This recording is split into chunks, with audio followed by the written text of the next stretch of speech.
Acha, so Rochi, I don't have any words, just show them. The size compare. Okay, you see that?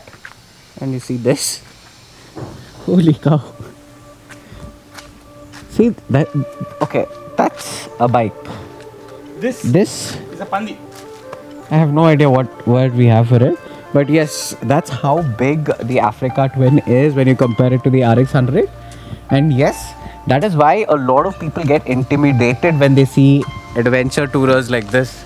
They are humongous in size. Small, this beautiful This is how I machine look is. on this bike. Man, honestly, we feel huge on this bike. This is Guy. how I look on this bike. You can't see that bike. You can't see that bike anymore. Yep. There's no bike beside you. Even if you get off, the bike is not visible.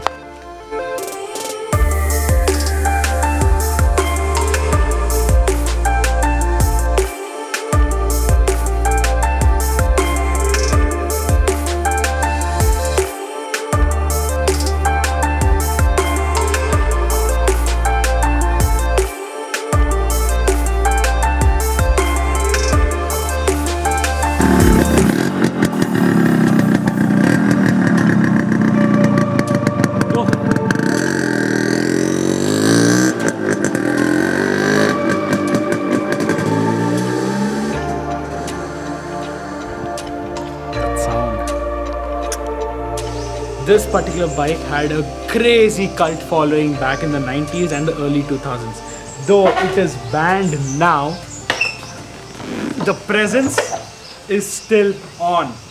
I took the bike on the street and everyone were gouging their eyes on this bike. It was extreme. Name says it all. It's the Yamaha RX100. It actually belongs to one of our friends, and let's hope the bike starts in one kick.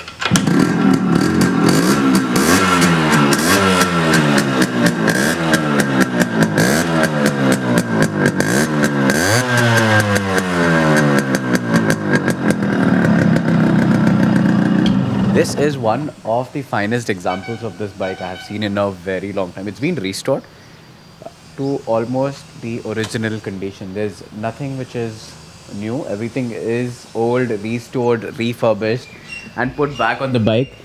And it looks almost brand spanking new. There was one guy who actually stopped me and he asked me whether I'm planning to sell this bike or not. Are you serious? Yes, and I was like, no, it does not belong to me. If my friend is planning to sell it, I'll purchase it myself.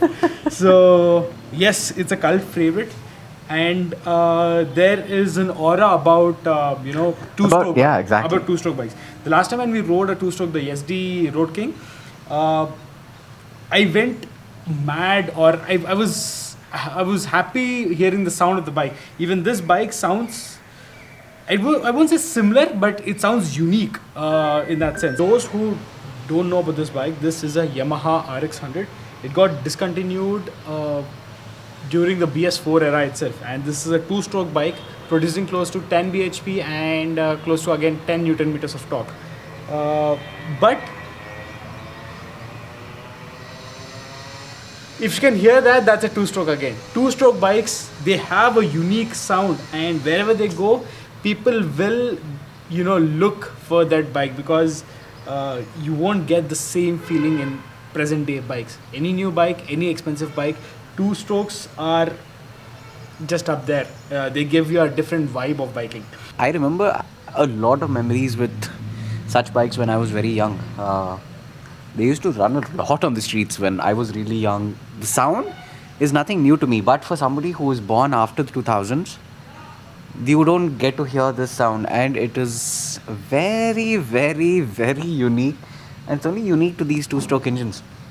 The engine cycle is very different. The difference between two-stroke, four-stroke, we can talk about it later.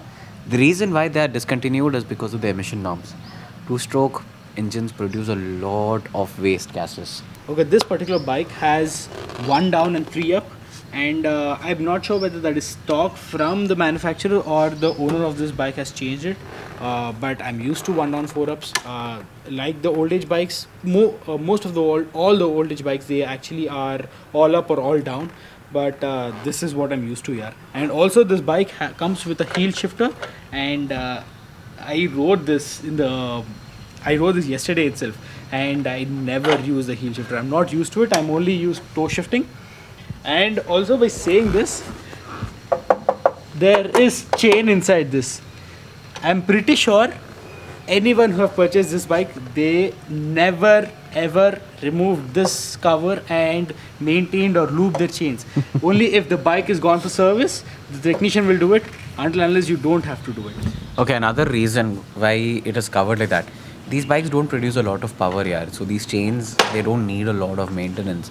Like the bigger capacity bikes, somebody keeps asking me why do we lube our chain so often, ye wo and stuff. Whereas Splendor ka chain aata hai like 1 lakh kilometers.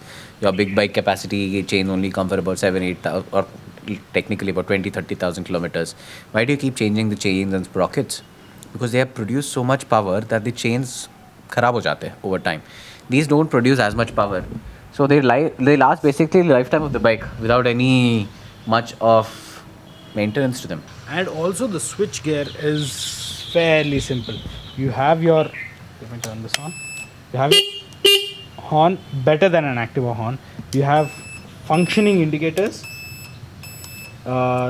This is how you turn on your lights. This is off. This is on. P, I guess, is pass. PO.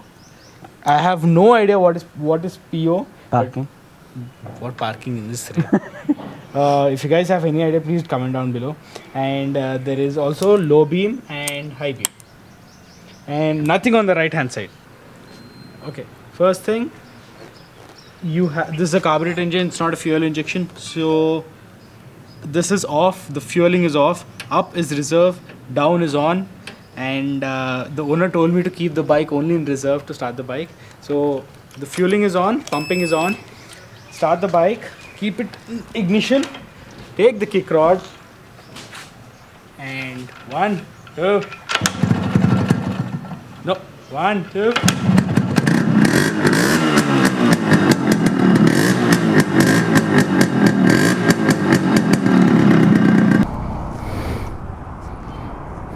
It's all about true biking. There's zero electronics on this.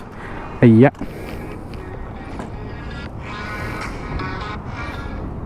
ఈ కిషోర్ గాడు ఎప్పుడు ఇంతే.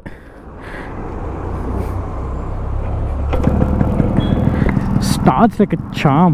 One kick. Go.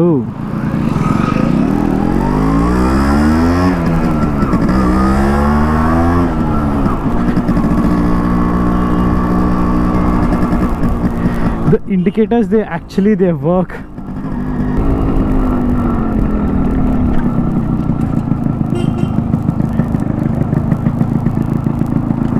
Okay, for the younger audience of my channel, this is a 2-stroke bike, and that is one of the reasons why you get that ring ding ding ding ding ding ding ding wala sound from the exhaust. Okay, for people who want to know about this bike, it is small. Like I feel like a ginormous person sitting on this bike. It is so tiny. Like the seat is narrow. Like half of my bum is sitting on the seat. It's that small. But the way this thing feels, the way this thing sounds, it charms you, man. There's nothing fancy about this bike. There's absolutely bare bone. There's no fancy gadgets to it. I know it's an old bike. It's from the early 90s. But they were 4-stroke bikes back then as well. This is just... There were other 2-stroke bikes as well. We had the Suzuki Samurai, which was a competition to this bike, which was actually launched as a competition to this bike, but no bike could manage what this bike created in the market.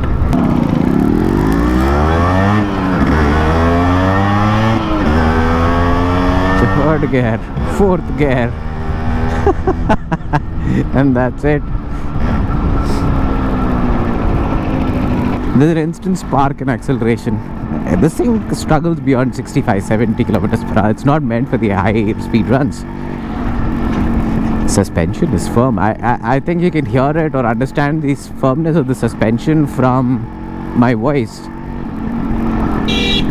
Suspension is firm, seat is soft. Kind of compensates for it. The vibrations are two-strokey large.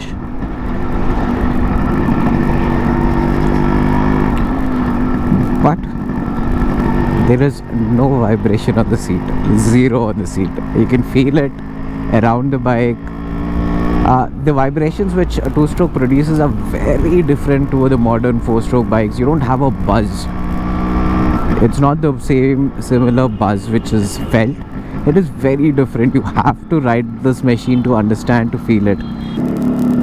It's the charm of a two-stroke, man. It just gives you a smile on your face. There's no power. There's nothing. There's just this beautiful sound, and you're cruising at that 40-50 kilometers per hour, and you see everybody looking at you on the roads. So that's the two-stroke life in the modern age, actually. Are a gem of a machine, and you cannot get the same experience in nowadays bikes. If at all, if you are one of those lucky few who own them, preserve them. One thing, you cannot get the same experience on present day bikes. Second thing, their market value is increasing year by year, month by month. Right now you can purchase a bike, a second hand bike. Obviously you cannot buy a new one. A second hand bike you can purchase close to 1 lakh, and again restoration will cost you another good 40-50,000. So if you have one, preserve it. You will never find such two-stroke bikes again in the next coming futures. My god, both lecture mara, but yes, these bikes are amazing. If you own them, preserve it. If you don't own them, try to buy them and preserve it. Simple logic. Saying this, I think we can see an end to today's vlog. We have a huge plan up for today, not on vlog. We are meeting up with Kabira. Kabir is Chaitanya's son. We're meeting him for the first time. So the entire group are going to Chaitanya's house today for a nice dinner. No cameras. We're not taking any cameras. We're just going to go enjoy, finally meet Kabir for the first time. Aggu is going to have a new friend. And come back and basically start preparing for our trip. You know what? Starting tomorrow, I am flying every day until my trip starts. And that's a big hassle of a thing because I haven't started packing, which we need to do, and we have to do a lot more stuff for the preparation for our trip. And me and Srijan are not prepared for the trip yet. In fact, the multi-starter is not even in the garage. We have to get it. So, saying that, love you guys. See you in the next one. Till then, Peace out. So we haven't sold our i20, and no, we haven't sold our Safari as well. The thing is, i20 belongs to the girls, Shraddha, Sharanya and mom. Safari belongs to our grandparents. That is one of the reasons why we don't have the car in the house. It does come at times, but not always. And what I drive and what Rohit drives is a Creta. The new car, the XUV, is also my dad's car. We don't take it out often. In the next coming few vlogs, you'll only see the Creta, nothing else. So no, we are not selling. We haven't sold any of those cars. They are there, and just because it is not in the vlogs, it doesn't mean that we have sold it. And also by oh yes, and we are never selling the Thruxton, by the way. Somebody is asking for it. A lot of people have been asking me. Thruxton is never being sold.